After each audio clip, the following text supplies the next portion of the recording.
KUPD in Phoenix, Arizona, we welcome Alice Cooper. To speak with Alice, call the toll-free Rock Line at 1-800-344-ROCK. That's 1-800-344-7625. And now, welcome to Our Nightmare with Mr. Bob Coburn. Alice Cooper released his latest CD, Dragontown, almost exactly a year ago. In fact, we premiered that for you on Rockline. Now, Dragontown, the special edition, will come out next Tuesday. Alice began an international tour a few weeks ago, but he takes the night off and joins us from KUPD in Phoenix, Arizona. Good evening and welcome, Alice. Nice to have you back. I'm doing great. How you doing? I'm doing very well. Good to speak with you again. This special edition of Dragontown has some really cool items on there, doesn't it? Well, you know, we found that there's a lot of collectors. There are a lot of people out there that are looking for that one extra track or that track that's that live track from Russia or whatever it is, you know, and they go way out of their way to buy these special tracks, and we always record 2 or 3 extra songs on an album. So, you know, Brian Nelson finds them and he puts them on these things. It's great because I forgot about a lot of these songs, and I go, I forgot all about that one. That's a cool song.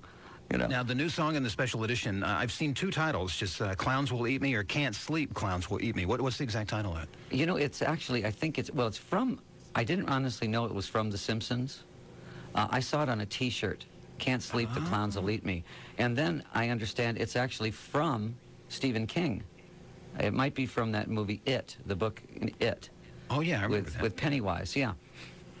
There are also live versions of Go to Hell and The Ballad of Dwight Fry, a remix of Brutal Planet, the song, and videos for Gimme, and It's the Little Things. So a pretty robust package coming out next Tuesday. Also, yeah, these albums were they were very hard rock albums. I mean, I think people were very surprised when they heard Brutal Planet and Dragontown, only because of the fact that they weren't retro-sounding 70s albums. They were much more in league with Rob Zombie and Korn and bands like that. But I mean, that's who I'm competing with. I mean, when you're putting out an album now, you don't want to give up a hard rock album, but you certainly want to keep up with the times. Well, absolutely you do. And beyond the special edition of Dragontown, you have an expanded and remastered version of Welcome to My Nightmare available now, too, don't you?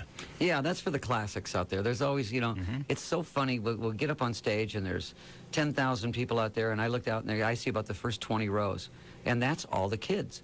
There's 15-year-old kids out there that know every lyric to Welcome to My Nightmare. They know every lyric to the new songs. They know the old songs, and I'm always impressed with that there are the really young kids that really are Alice Cooper aficionados, you know.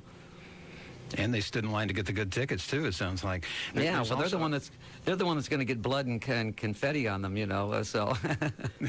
Yeah, well, that's why they want to be there.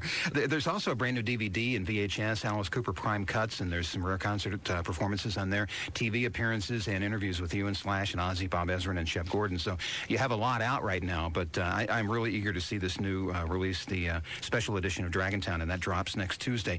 Now, you just started a long fall tour. How do you keep a tour fresh for you and for the fans? I mean, you've been doing this for a while. Well, the show is always in change. In other words, we'll go in and we'll write a great show that starts and middle and finishes, and we say, okay, this show really works. It's an hour and 45 minutes or so long, and it's Dragontown. I mean, you're going to come and you're going to actually be in Dragontown with Alice Cooper, and it's you know, that's the idea, is to involve the audience, to take them to this place.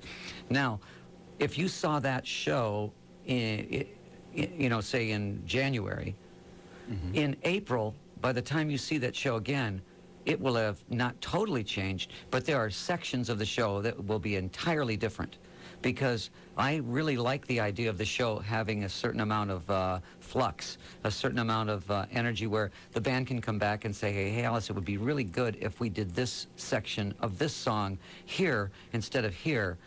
And I go, oh, yeah, it's a great idea. Let's try that tomorrow night. That way it keeps it fresh for us. Or somebody might even say, let's drop this song and try this one in that slot. And so we go, okay, let's do that at sound check today, and we'll tell the lighting guy and get him locked in. So I love the fact that every night, I know what 80% of that show is going to be, but 20% of it is like we're doing it for the first time that night. Well, let it evolve a little bit and move it into the future. We're going to start you off with a classic tonight. We'll play some songs from Dragontown and a whole lot of music by Alice Cooper, and your calls as well. We begin with School's Out on Rockline.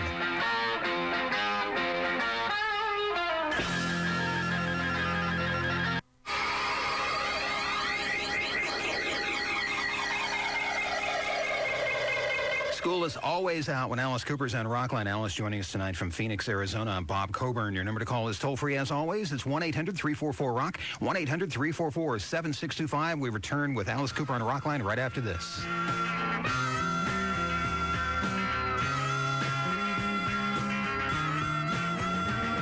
For no man, the time is relative. The time never stands still.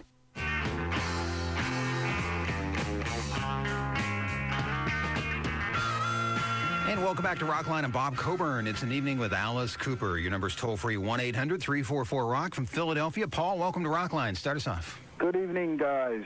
Alice, Yes. This is my 29th year of being an Alice fan, and I always wanted to ask you, being you brought theatrics to the stage and put on great shows for everybody for many years, I was wondering if you ever thought about bringing Alice to the film and actually making a movie of the character Alice Cooper. And my second question is, being it is the anniversary of Jimi Hendrix's death, I was wondering if you remember where and when you were when you first heard that Jimmy passed. Well, first of all, I think some smart individual out there with about $80 million should do an Alice Cooper movie. And if he wants to, tell him to give me a call. And you could get, DiCaprio to play me or somebody like that, somebody that looks like me, Ben Affleck, somebody that really looks like me. I always thought that Alice on Broadway would be great. I think maybe 40 years from now, somebody's going to go back and say, let's do a Broadway show called Alice. We've got 25 albums of material here to work with. We've got guillotines. We've got, there's so much to work with on that. I would like to see that. Yeah, I would. I think that would be great. I think Brutal Planet would be a great movie, by the way. Brutal Planet and Dragontown, would be a great science fiction piece. Mm-hmm. As far as Jimi Hendrix, I have quite a history with Jimi Hendrix, actually. Jimi Hendrix introduced Shep Gordon and myself together in Los Angeles. We were living in the Chambers Brothers' basement during the Watts riot. And we were this little band, bunch of little white kids from from Phoenix, and starving to death, living in this basement. Woke up one morning and there's a tank on the front. They were living in Watts, Jeez. So it just so happened that Jimi Hendrix met Shep Gordon and said, hey, I know this band that really needs a manager, and you need to be a manager. And so he put us together, and it ended up that, the very next day we signed with Frank Zappa. So Shep and I are still together 33 or 34 years later. We're still together. We still don't have a contract with each other, but a lot of that, we owe a lot of that to Jimi Hendrix. And when he did pass away, he was one of those guys that you didn't expect to pass away. None of us were surprised when Jim Morrison passed away. We knew Jim, and it was a matter of time with him. It wasn't like if, it was when. We were surprised he got to 27. Same with Janis. Janis led a really rough life. These guys were, they were pretty much blasted all the time. But Jimi Hendrix wasn't like that. His was a pure accident. So yeah, we were in a bit of shock, when Jimmy passed away. You and Shep still don't have a contract together? No, we just can't figure out why we would ever want one. And here's a guy that I would trust with my life, my family's life. We've never, ever sat down and discussed money. It's just, let's just do what we do. I'll do the shows, you do the business, and we'll have fun. Good call, Paul. Thanks for starting us off tonight. We'll talk to Tim in West Virginia. Welcome to Rockline. You're on with Alice Cooper. Tim. Hello, BC. Hey there. Hey. Hello, Alice. How you doing? Very well. I would like to ask you 3 quick questions. I'd like to know what inspired the songs Ballad of Dwight Fry and also No More Mr. Nice Guy. And I'd like also to know, what do you think the chances are of the Diamondbacks getting back to the World Series this year? Well, first, let's start with the last question. I don't think there's any doubt that the Diamondbacks are going to be. It's just, who are they going to play? I think they're going to be playing probably one of those West Coast teams. I don't think they're going to play the Yankees this year. I think they're going to play, Oakland or the Angels. And I know BC over here would like to see where he would like to go with that. I'd love to send my Angels into Phoenix.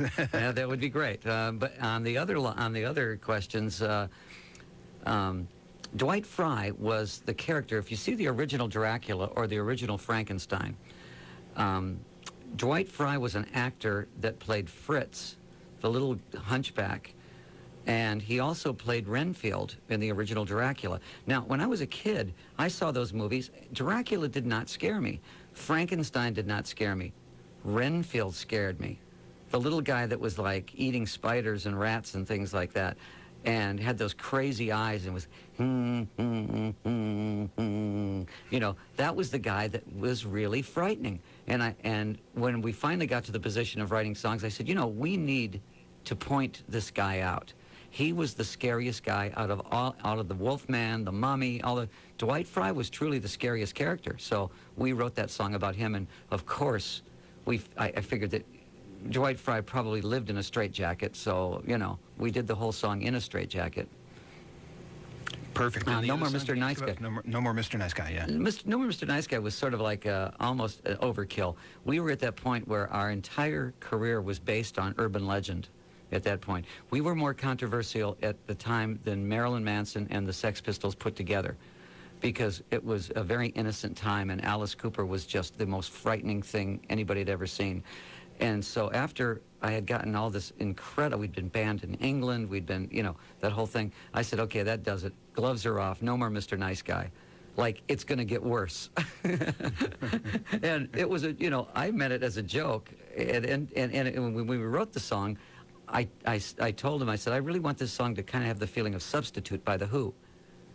And ironically, when they did a tribute album, Daltrey actually sang No More Mr. Nice Guy, which was a tribute to Substitute.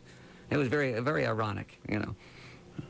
I'll be darned. What goes around comes around. We'll work over time there, yeah. Alice, we're going to play a song from Dragontown. We're going to play Fantasy Man. Why don't you set that up for us? Oh, this song here is like, you know, there are a lot of people that are in Dragontown.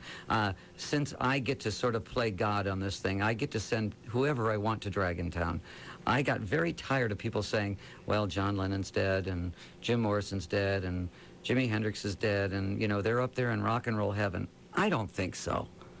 You know, I wrote Dragontown to sort of be a Dante's Inferno or a Paradise Lost. I think these people are much more comfortable in Dragontown, and that's what this place is. It's a sort of a holding area for people that are suspect in their morals. And so I send all these people there. Fantasy Man is one of those guys. This guy is the God's gift to women, and that's how he ends up in Dragontown. It's Alice Cooper on Rockline.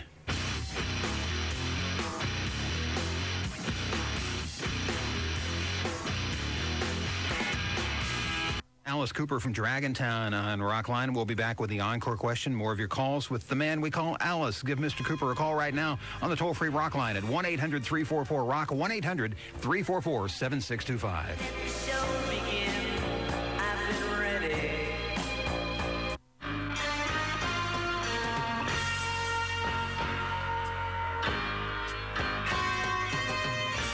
And welcome back to Rockline. I'm Bob Coburn. It's an evening with Alice Cooper, taking your calls and also checking out the Rockline Encore question.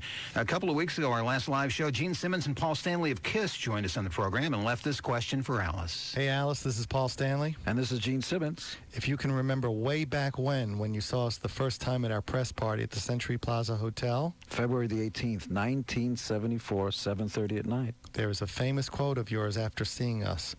What was that quote? Do you remember? Oh, yeah, actually, I do. Oh, boy, you know what? I had a couple of quotes, but I remember something like, it was something about it being, what a great idea. I wish I would have thought of that. Or, if one Alice works, then four Alices ought to work. Something like that. But you know what? It was a specific quote, and I remember it was in People and Us and all of that, because everybody wanted there to be a huge feud between me and KISS. And I had no problem with KISS, because we didn't do the same thing. Well, you know, they wanted to be four comic book characters, and they wrote great hard rock, and they did all these explosions. So our shows were nothing alike. I was the Phantom of the Opera, and they were the X-Men. You know, that's perfect. So we really didn't have any feud going on. I think more people wanted there to be a feud, and there just wasn't. We're still good friends. I still said it'd be a great tour. That would be Alice, a great tour. Alice, Kiss, and Ozzy. The trilogy of terror. Sign me up. I'm ready for that. Yeah, they said they also said you said something to the effect of makeup on a rock and roll band. These guys will do anything for attention. Yes, you're right. Traveling down your own road, and something about plus they're wearing way too much makeup. So. It's something about all these guys needs a gimmick. They said that as well. They had about 8 or 10 quotes that you said that night. I think that was the best one. I think what this band needs is a gimmick. I love it. That may be the one that ended up in all the magazines. Back to the phones we go. It's Alice Cooper for the entire 90 minutes tonight on Rockline. It has to be that way. We have Elizabeth from Iowa. Welcome to Rockline, Elizabeth. Thank you. I have 2 questions for Alice. First of all, I love the song In the Garden. I'd like to know how you hooked up with Guns N' Roses, and why are you not in the video? Second question, you were recently honored with an award normally reserved for horror novelists. How did you come to be nominated, and what is the title of the award? First of all, the Guns N' Roses thing, we took Guns N' Roses on their very first tour. About 1984, I think it was. We were doing The Nightmare Returns. I was just coming off my alcoholic stay in the hospital, and I was playing Alice for the first time sober, which was the scariest thing I ever did, because I had no idea if Alice was going to show up or not. Oh. And it was one of my favorite tours. It was great. And we had this band that we really liked from L.A. called Guns N' Roses. Really great band. And they were so good every night that I was going, geez, these guys are great. We better play good tonight, because they're going to blow us off the stage if we don't, but they were terrific. Axl and I got to be good friends, and Slash and I got to be good friends. And, I'd get a call at 2 in the morning, and it would be Axl, and he says, I got this song called The Garden. And it's just built for our voices together. We had already done a song, Under My Wheels, together, where Axl and I had sung Under My Wheels, and Slash and Kane and those guys played guitar on it. So we had worked together on 2 or 3 different recordings. But, I got up, said, sure, I'll come on over, and listened to it, and it just kind of gave them what I thought my part should be in there. And I actually was in the video, only I just don't show up on film. It's some family problem. I don't know what it is. Mirrors and film, I don't know what it is. What was the other question? The award that you won. Oh, the award I won. It was a sci-fi horror award. And I think what it was the fact that they were, they'd given it to Ray Bradbury and Stephen King and people like that. I think they looked at my body of lyrics, and it read like a novel. It read like a horror novel. And you could take probably 40 of my scariest songs and do a pretty good novel out of that, or a pretty good series of horror movies. And so they figured that counted as literary. The lyrics plus the theatrics plus the dedication to horror as an art and sci-fi as an art. I think that's what, why they gave me the award. I was very privileged to get it, and I was in really good company. That sits, when you walk into my house, it's the first thing you see is that award. Well, you're in excellent company, and well-deserved. Congratulations on that. Thank you very much. The award sits there right next to Brittany's head. Oh, I'm sorry. Excuse me. Elizabeth, thanks for being on. We'll talk to Bruce now as we head toward Boston. Bruce, you're on Rockline with Alice Cooper. Hey, Alice. Congratulations on the new album and tour. Can't wait to see you on Halloween night. Yeah, in Boston. Yeah, at the Orpheum. I caught the last 2 shows. They were great. I got a quick question for you. Your last 2 albums, Brutal Planet and Dragontown, sound as if they could have been 2 halves of a double album, and I wonder if that is intentional. Yes, Dragontown was written as a 3-part thing. In fact, I'm working on part 3 right now, and the whole intention of it was, it used to be that I would write. In order to scare you, let's say you go home and you take out the Alice Cooper Welcome to My Nightmare and you turn all the lights off and you put the album on, you're going to get a pretty good scare after Stephen and The Awakening and things like that, and you're going to feel pretty insecure because you don't know what's under your bed at that point, and you don't know what's in the closet. And I like that kind of horror. I like the kind of horror like the original Haunting, where you never really saw what it was, but you knew it was there. In this, I thought, what scares me in the year 2002? What really is what's something it's a universal scare? And I thought, well, what about the condition of your eternal soul? What happens if we die, and all of a sudden our soul is at risk. Now, I come from a Christian background, of course, and my attitude towards what happens when you die is very classically Christian. But the rest of the world, I'm sure, does not believe that. They think that it's a farce or whatever. But I'm thinking about eternal damnation, not damnation for 10 weeks or 10 years or 10 decades. I'm talking about forever. And so I wanted to build this place called Brutal Planet and Dragontown and kind of give everybody a glimpse of this place that you really don't want to be. And present the question, are you secure with where your soul is at? Now, I'm not beating you over the head with the Bible with this. I'm just bringing up a question that should scare you. You know, if I'm wrong, I'm wrong. You know, so what? Then who cares? If I'm right, there may be a lot of problems coming up, and I want that to scare you because it should scare you. Yeah, absolutely. Eternity's a pretty long time, isn't it? Eternity's not. Yeah, it's like, you know, you think, okay, my uncle died 20 years ago. Boy, that was a long time. That's nothing compared to eternity. You know, so I want Brutal Planet and Dragontown to make people very aware, maybe of some sort of, I better start searching. Do I have any kind of moral depth at all? And of course, my job is to entertain you. My job is to write great songs and to take you through this place. And to, at the end of the album, you're supposed to go, wow, was that a cool album? I can't wait. My second object is to make you think and to maybe stir up something in your brain that nobody stirred up. And that I want that to bother you at 2:30 in the morning. Yeah, well, you accomplished both on Dragontown. Bruce, enjoy the show on Halloween in Boston, and we will play a song from the 1971 album. Yeah, what's that? I've got to say this. In the last 2 tours, Boston has been the most rockin' audience that every time we play Boston, we walk out of there and go, unbelievable audience.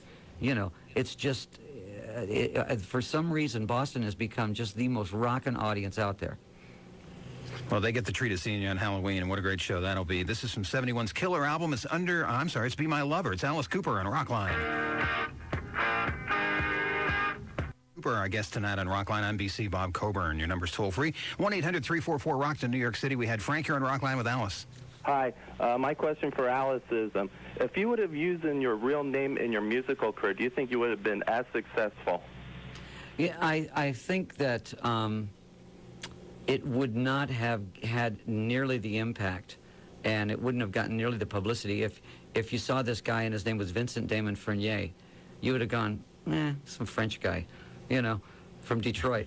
But when you got Alice Cooper, that didn't make any sense at all, because here are these guys with makeup on, smeared makeup, not nice makeup, really smeared sort of Betty Davis, whatever happened to Baby Jane makeup, and ripped up cheerleader outfits, sort of. I don't know what we were wearing back then. And hair down to your waist, and loud and in your face, and didn't mind a little violence, didn't mind, and certainly weren't hippies.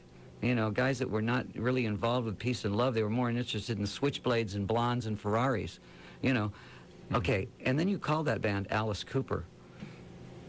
That's scary for 1968, 69, 70. That frightened everybody on the planet. If we would have had some scary name like Black Sabbath, I think it would have been a lot less effective. Now, I have to ask you, were you scared just as a person to change your name to a woman's name? I mean, did you consider what you were getting into? I'm sure you had to have. Well, you know, at the time, I had been called Alice for so long, and I was very secure in my masculinity. Nobody in the band was gay. I wasn't gay, you know. And I said, this is just going to keep the fires growing on this. And besides, we wanted to own the name. We didn't want somebody to come along and say, okay, I'm Alice Cooper now, and you guys don't own this name. So I changed my name basically to own the name. But it's funny now when people say, hey, Alice, it doesn't sound feminine to me.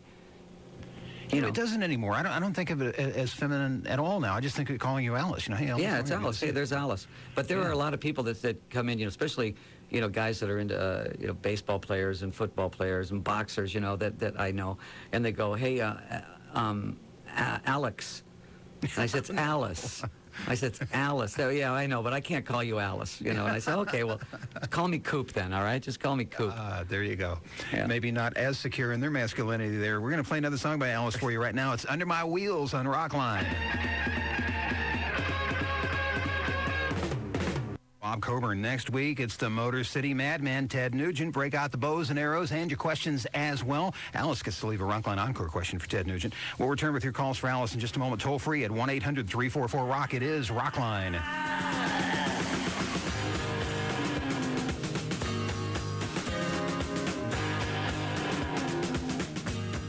Area Acura dealer has the hottest tickets in town.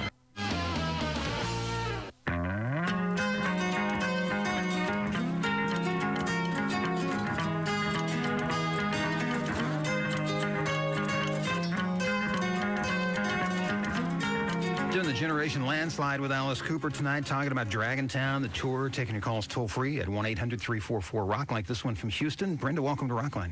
Hi, I wanted to know, in Houston there is a haunted house that's being called Alice Cooper's Nightmare, and it claims to have Alice Cooper's guillotine. Is this legitimate? Are you affiliated with this? Wow. You know, so if somebody should have told me about this. We actually had 2 or 3 of the guillotines made. One is in the Rock and Roll Hall of Fame. And, you know, actually, the guy that did this play also did one in Phoenix. And it's not for kids. I mean, don't take your 10-year-old there because it'll scare him to death. Todd McFarland helped us with it. You know, a lot of people that were really scary guys. Yeah, this guy is a friend of mine, and it's a really good haunted house. I mean, I felt that if you're going to do a haunted house, don't do a silly one. Go ahead and scare somebody. So if it is one of my original guillotines there in Houston, yes. So there you go. You got the answer. And don't take the kids, Brenda. A good fair warning for you. We're going to check out the Cold Machines. It's Alice Cooper on Rockline.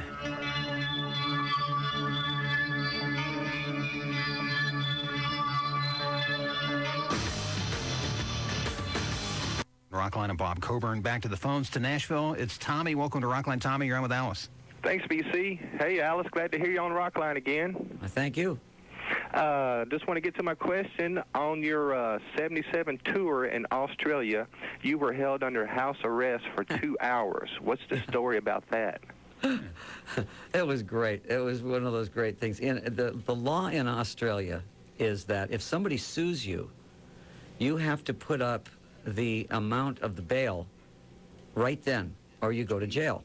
Wow. So what happened was this guy had booked us into Australia, and all the places he booked for us were too small for the stage. Were way too small for the Welcome to My Nightmare stage. So, you know, he sent us I forget how much money it was, and to hold those dates. And we got, you know, we sent our front guy there, and he says, you can't fit the stage on any of these shows. He broke the contract. We keep the money and rebook it. So we came back about 2 years later with a promoter that knew what he was doing. And Friday afternoon, and it's on a long weekend, all the banks are closed. And all of a sudden I get this knock at the door. And it's the police.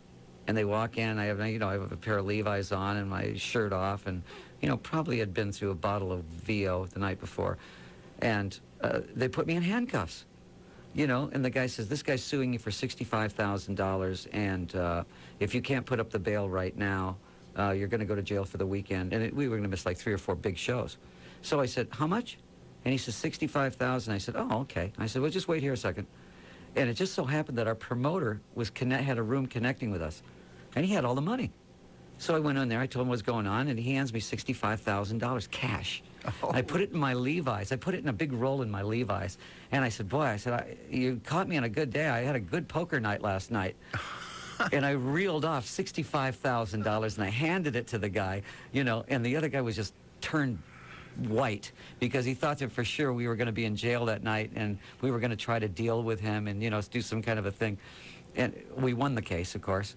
But the fact that I could reel off $65,000 was one of the great moments, you know. Chum change lying around in the hotel room. Yeah, I said, let me check my other Levi's. I think there's another $30,000 in there. That's a great, great story. Thanks for being on, Tommy. We're going to talk to Chris in Valhalla, New York. Welcome to Rockline, Chris. Hey, how are you guys? Hey, Chris. Hello, Doing Alice. well, yeah.